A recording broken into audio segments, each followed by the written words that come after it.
सांसें खत्म होगी लेकिन सजा भी बाकी है। मोहसिन पाकिस्तान को गुजरे 6 माह से ज्यादा का वक्त हो चुका है। सुप्रीम कोर्ट ने उनकी नजरबंदी की दरख्वास्त थी उसको समाअत के लिए मंजूर कर लिया है। मोहसिन पाकिस्तान दुनिया छोड़ के जा चुके हैं, अब उनकी नजरबंदी हटानी है या नहीं हटानी। पहली चीज वो ये चाहते थे कि उन्हें एक आजाद शहरी डिक्लेयर कर दिया जाए, नो सिक्योरिटी नो इशू, जहाँ पे जाना चाहें जाए। वो कहते थे कि मुझे under the command of security ना दी जाए, सिक्योरिटी को मेरी अंडर द कमांड ऑफ रखा जाए। वो लोगों से अपनी कौम से नाराज गए हैं। वो कहते हैं कि लोग मेरे लिए क्यों नहीं निकलते, अगर सियासी लीडरों के लिए लाखों लोग सड़कों पे आ जाते तो मेरे लिए भी कम से कम हजारों लोग तो सड़कों पे आने चाहिए, क्योंकि मेरी वजह से तो ये मुल्क है। डॉक्टर साहब पर जो ये नजरबंदी का केस था, ये केस था क्यों? जो कीमती खजाना होता है ना उसको हमेशा छुपा के ही रखा जाता है। अगर आज काजी आजम मोहम्मद अली जिन्ना साहब अगर होते ना तो उनको भी इसी तरह सर्वाइव करना पड़ता। उनके साथ भी हमने बहुत अच्छा किया है कि जब वो इस दुनिया फानी से जा रहे थे तो उनकी एम्बुलेंस खराब थी। हमारे मुल्क के मोहसिन को अपनी ही अदालतों में जाने की जरूरत क्यों पेश आई? उधर से आज़ाद नहीं हुए लेकिन अपनी ज़िंदगी से वो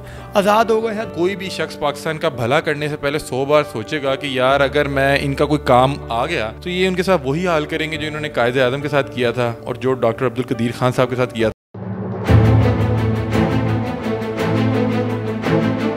अस्सलाम वालेकुम नाजरीन, मैं हूं आपका मेज़बान अली हमज़ा और आप देख रहे हैं डेली पॉइंट। नाजरीन, आज एक बड़े ही बोझल दिल के साथ आज की स्टोरी का आगाज़ करने चाह रहा हूं और आगाज़ में एक जुमला कहना चाहूँगा कि सांसें ख़त्म होगी लेकिन सज़ा भी बाकी है। आज मेरे साथ जो ख़ास शख्सियत मौजूद हैं ये मोहसिन पाकिस्तान डॉक्टर अब्दुल कदीर खान की लीगल टीम के हेड हैं। मेरे साथ मौजूद हैं मोहम्मद मुदस्सिर चौधरी साहब जो पाकिस्तान बार कौंसिल के कोऑर्डिनेटर भी रह चुके हैं। नाज़रीन, आज आपको बताते चलें कि मोहसिन पाकिस्तान को गुजरे 6 माह से ज़्यादा का वक्त हो चुका है, लेकिन सुप्रीम कोर्ट ने उनकी नज़रबंदी की जो दरख्वास्त थी 2019 में दायर की गई उसको समाअत के लिए मंजूर कर लिया है। मोहसिन पाकिस्तान दुनिया छोड़ के जा चुके हैं, अब उनकी नज़रबंदी हटानी है या नहीं हटानी, से क्या फ़र्क पड़ेगा? आइए मुदस्सिर भाई से जानते हैं। अस्सलाम वालेकुम। जी वालेकुम अस्सलाम। सर भी कैसे हैं आप? जी अल्लाह पाक की ज़ात का करम है बहुत ज़्यादा। सर मुझे सबसे पहले ये बताएं कि सांसें ख़त्म हो गई लेकिन सज़ा भी बाकी है, तो क्या ये सज़ा भी ख़त्म हो जाएगी? पूरी दुनिया के उम्मत मुसलमान के वो मोहसिन थे। हम 2019 से सुप्रीम कोर्ट ऑफ पाकिस्तान में उनके केस जो है वो चल रहा था, उसकी 5-6 हेयरिंग्स भी हो गई हैं।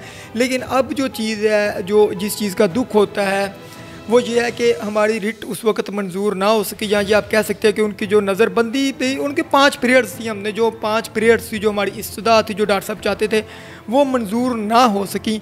लेकिन वो होते होते ये हुआ कि डॉक्टर अब्दुल कदीर खान साहब इस दुनिया से चले गए और उनकी मैसेज आ जाता है कि डॉक्टर अब्दुल कदीर खान साहब का केस समाअत के लिए मुकर्रर हो गया है, जो कि 24 फरवरी 2022 को supreme court of Pakistan Islamabad में 3 रुकनी बेंच उसकी समाअत करेगा।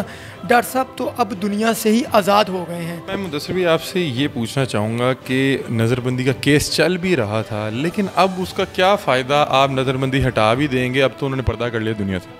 भाईजान वो मैं कहता हूँ कि वो दुनिया से आज़ाद हो गए हैं ना, दुनिया की मुसीबतों से वो देखे। जब वो एक बंदा आज़ाद ही हो जाता है तो अब उसका क्या फ़ायदा?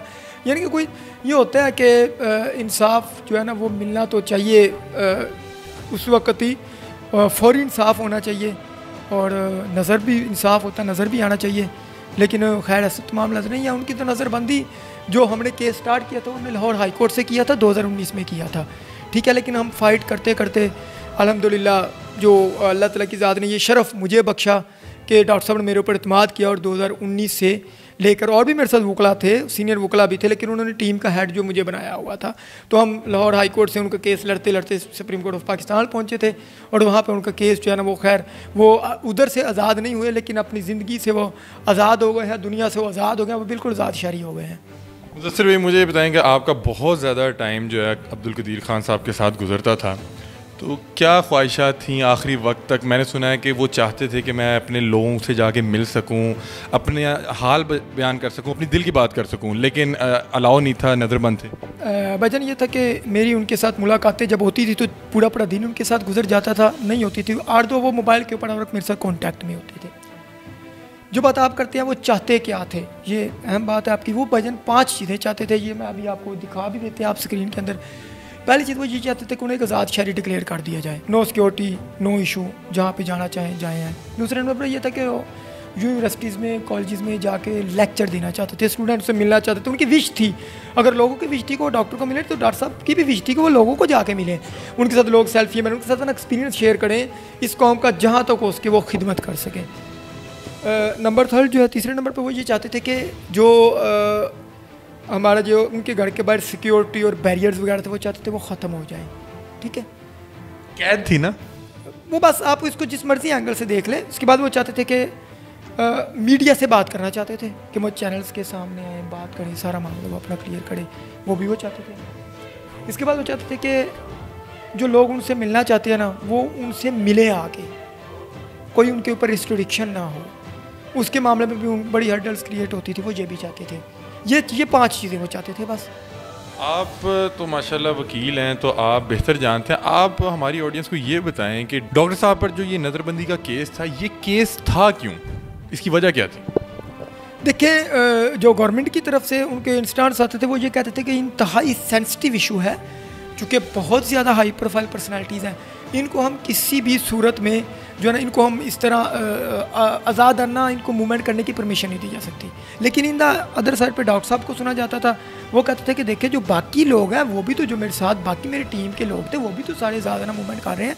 वो कहते थे कि मुझे under the command of security ना दी जाए, सिक्योरिटी को मेरी अंडर द कमांड ऑफ रखा जाए। यानी कि मैं चाहता था कि 2 गाड़ियाँ मुझे दे दे, ठीक है, मैं उनके साथ मूवमेंट करूँ, लेकिन उनका इंस्टांस जो था वो अपनी जगह पे ठीक था, इंटरनल स्टोरी कुछ और थी, वो मामला जो है वो और तरफ फिर निकल जाते हैं। मुदस्सिर भाई, मुझे ये बताएं कि डॉक्टर अब्दुल कदीर खान साहब जो हैं उन्होंने बहुत सी सियासी शख्सियात को भी ख़त लिखे, उनसे हेल्प मांगते थे, तो किस किस सियासी शख्सियत ने हेल्प की या लोगों ने हेल्प ही नहीं की? देखो भाईजान, मैं एक मुख्तसर सी बात करूँगा कि वो लोगों से अपनी कौम से नाराज़ गए हैं, नाराज़ थे वो डॉक्टर साहब नाराज़ थे। जब मुझे नहीं पता वो जब तक मेरे उनके साथ कांटेक्ट था, व्हाट्सएप पे मैसेज थे, उस वक्त तक वो नाराज़ थे अपनी कौम से लोगों से कह लें। वो कहते कि लोग मेरे लिए क्यों नहीं निकलते, अगर सियासी लीडरों के लिए लाखों लोग सड़कों पे आ जाते तो मेरे लिए भी कम से कम हज़ारों लोग तो सड़कों पे आने चाहिए, क्योंकि मेरी वजह से तो ये मुल्क है। अगर कायद-ए-आज़म मोहम्मद अली जिन्ना साहब ने ये मुल्क बनाया था तो उसके बाद में भी देखिए इसको सेव किसने किया था, ठीक है। और वो सियासी लेटर लिखते थे, उन्होंने कुछ लेटर भी लिखे भी थे, वो चाहते यही थे, उनसे क्या क्या वो चाह क्या सकते थे, क्या उनको पैसे की ज़रूरत थी, वो लालची तो थे ही नहीं, वरना वो जितना मर्जी पैसा बना सकते थे, ऐसी कोई बात नहीं है। सिर्फ वो ये चाहते थे कि मेरे साथ कंधा दें, मेरे साथ सपोर्ट करें, और मैं जिस तरह एक आना चाहता हूँ अपने इस आज़ाद शहरी की तरह अपने मुल्क में आज़ादाना घूमना चाहता होना चाहता हूँ, वो मुझे आज़ाद करवाएं, बस ये उनकी हेल्प थी, सो सिंपल। सिर्फ भाई, आपका तो बहुत ज़्यादा वक्त गुजरा है उनके साथ, तो मुझे बताएं किन किन सियासी शख्सियात से उन्होंने रब्ता किया? मैंने सुना है खादिम हुसैन रिजवी साहब ने बहुत सपोर्ट करने की कोशिश की। जी भाई, खादिम हुसैन रिजवी साहब से भी, साकरुद्दीन मुस्तफ़ी साहब से भी, और भी पॉलिटिकल ऑलमोस्ट सारे पॉलिटिकल पार्टीज़ के जो लीडर थे सबके साथ उन्होंने लेटर लिखे थे। वो कोविड था, वो बाकायदा मेरे नाम पे लेटर लिखते भेजते थे, वो आप ऑडियंस को दिखा भी सकते हैं, मुदस्सिर चौधरी भाई की तरह ताउन करें। तो वो यही था कि कोविड था, किसी ने टाइम दिया, किसी ने टाइम नहीं दिया। अलबत्ता जो अल्लामा साहब हैं उनकी बहुत ज़्यादा खिदमत, उन्होंने बहुत ज़्यादा हमें टाइम दिया। मैंने सुना है कि जो अल्लामा साहब के लिए उन्होंने कुछ लिख के दिया था, तो अल्लामा साहब कहते थे कि मैं मर जाऊँ तो मेरी कब्र में रख देना। जी, ये अल्लामा साहब बड़ी ज़्यादा उनकी इज़्ज़त करते थे। जो कार्ड उन्होंने दिया था जिसके ऊपर डॉक्टर साहब ने लिखा था कि अल्लामा साहब को दे दीजिएगा, अल्लामा साहब ने कहा था कि ये मेरे लिए इससे बड़े एजाज़ की बात और कुछ नहीं होती। अल्लामा साहब बहुत ज़्यादा खुश हुए और उन्होंने कहा कि ये जो जब मैं मर जाऊँ ना, ये कार्ड मेरे साथ रख देना, ताकि वो कहते थे कि वो तो जनती हैं, कन्फर्म जनती हैं, तो मुझे उनका ये लेटर मिल जाए तो मेरे लिए एजाज़ की बात है। दूसरी, मैंने सुना है कि डॉक्टर साहब को अपनी फैमिली मेम्बरान से भी नहीं मिलने दिया जा रहा था, इन्हें इजाज़त लेनी पड़ती थी कि मैं अपने किसी फैमिली मेम्बर से मिल लूँ। इस बात में कितनी सदाकत? वो इस सेंसिटिव कंडीशन में गए हैं, उसके बाद हॉस्पिटल में एडमिट थे। उस वक्त सीएम फाइल की गई थी, वो गालबन उनकी बेटी की तरफ से फाइल की गई थी कि हमें इनसे मिलने की परमिशन दी जाए डॉक्टर साहब से, लेकिन वो सुप्रीम कोर्ट ऑफ पाकिस्तान ने ये उसमें ऑर्डर दिया था, क्योंकि ये डॉक्टरों की डिस्क्रिशन है, पेशेंट की कंडीशन क्या है, इसलिए वो डॉक्टर फैसला करेंगे। सिर्फ मुझे ये बताएं कि डॉक्टर साहब पे नज़रबंदी का केस तो बहुत अरसे से चल रहा था, तो कितने अरसे से डॉक्टर साहब कोशिश कर रहे थे कि इस नज़रबंदी की जो जंजीरें हैं इनको तोड़ा जाए, मैं आज़ादाना घूम सकूं?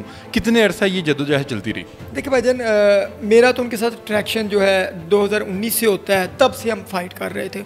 उससे पहले मेरे उनके साथ बैठ के उनके साथ गपशप होती थी, तो 2007 में भी उन्होंने कोई पिटीशन फाइल की थी, उसमें उनको रिलीफ मिल गया था। अब उन्होंने 2019 में मेरे साथ हमारे बात शेयर की थी, और जो कुछ सीनियर वकला के साथ कंसल्ट करके तो उन्होंने लाहौर हाई कोर्ट में रिट दायर करवा दी थी, जो चूँकि मेरा ट्रैक्शन 2019 से था। उससे पीछे हमें उनकी जो ये जजमेंट्स हैं वही बताती हैं कि 2007 में भी डॉक्टर साहब कोर्ट में गए थे, उससे पहले वो बिल्कुल आज़ाद थे। मुदस्सिर, मुझे ये बताएं कि 2019 में रिट फायर की और अब 2022 चल रहा है और डॉक्टर साहब भी नहीं रहे, तो आपको नहीं लगता कि हमारा जो जुडिशल सिस्टम है वो कहीं ना कहीं स्लो है, इंसाफ टाइम पर नहीं दे सका, डॉक्टर साहब इस दुनिया से नज़रबंदी की ज़ंजीरों में ही चले गए। देखिए भाईजान, बात भला क्या है, वो बात तो आपके सामने है कि हमारा जो सिस्टम है इसमें बड़ी खामियाँ हैं, इसमें जजिस की बड़ी कमी है। दूसरी बात यह है कि हम जो लॉ मेकर होता है ना, ये हम क्यों अदालतों की तरफ आ जाते हैं कि अदालतों में इंसाफ का सिस्टम। भाईजान देखिए, जो कानून 1860 का बना आज तक वही इंप्लीमेंट है। ये किसने बनाना है? ये तुम्हारी जो लॉ मेकर बॉडी है उसने बनाना है, अदालतों ने तो अमल दरामद कराना होता है। हाँ, जोल यहाँ पे भी है, जो पाकिस्तान का अदालती सिस्टम 130वें नंबर पे आया है, तो जोल तो है यहाँ पे, ऐसी बात नहीं है। लेकिन हमें उधर से भी देखना पड़ेगा कि ऐसी लेजिस्लेशन क्यों नहीं होती जो लेजिस्लेशन आगे फास्ट ट्रैक के ऊपर आए और आगे जो है उसका ये तो ऐसी कई स्टोरियाँ हैं। लेकिन यहाँ पे अफसोस की बात जो सबसे ज़्यादा है कि हमारे मुल्क के मोहसन को अपनी ही अदालतों में जाने की ज़रूरत क्यों पेश आई, सबसे बड़ी बात आगे यहाँ पे ख़त्म हो जाती है। वन लाइनर में आपको सारी बात का जो है नतीजा दे देता हूँ। तो सिर्फ भाई, अब जब 24 तारीख को आप जाएंगे सुप्रीम कोर्ट में पेश होंगे और डॉक्टर साहब इस दुनिया में नहीं है, तो क्या जज्बात होंगे आपके? क्या जज्बात होंगे? देखिए भाईजान, जज्बात तो हर पाकिस्तानी उसी दिन ही रो पड़ा था जब डॉक्टर साहब की खबर की तस्दीक हो गई थी। अब 24 को कौन जाता है, कैसे जाते हैं, वो तो अभी जो हमारे सुप्रीम कोर्ट ऑफ पाकिस्तान में सीनियर जो हमारे हैं उनके साथ डिस्कशन करेंगे, फिर देखते हैं कि हमारा जाना भी बनता है या जाना नहीं बनता। क्योंकि अब तो चलेगी, अब हमने क्या लेने जाना भाईजान? वो दुनिया से, जिस बंदे को हम कह रहे हैं कि इसको आज़ाद करें, वो बंदा दुनिया से आज़ाद हो गया है, तो अब हमने क्या लेने जाना है? एनी हाउ, इसके ऊपर बाद में हमारा जो डिसीजन है वो 2-3 सीनियर दोस्त के साथ मिल के बैठ के फिर डिसाइड होगा। आज तो हम जाएंगे कि नहीं जाएंगे। मुदस्सिर भाई, जब मैं आपके पास आया तो बिहाइंड द कैमरा जब बात कर रहे थे तो आपने एक बड़ी खूबसूरत बात की। मैंने आपसे पूछा कि डॉक्टर साहब नज़रबंदी की जंजीरों में क्यों जकड़े हुए थे। आपने कहा कि डॉक्टर साहब इस मुल्क का सबसे कीमती खजाना थे।